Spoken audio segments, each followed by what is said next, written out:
Laro muna tayong Super Mario, grabeng nostalgic. Sarap maging bata.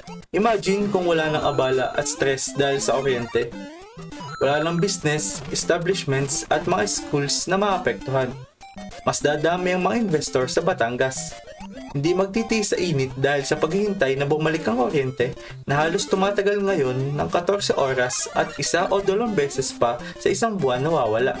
Ay anong abala yon sa maliliit na tindahan tulad ng sari-sari store na ari at flower shop na tuloy ang gawa kahit madilim dahil wala pa din kuryente. Kaya maayos ang stable na kuryente tulad ng more power. May maasahang serbisyo, modernong teknolohiya at abot kayang kuryente para sa Batangas.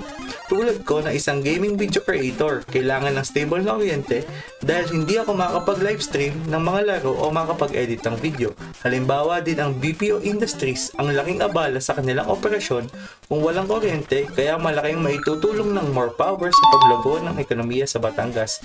Tigay kalaking ginhawa yon sa ating mga Batanggenyo.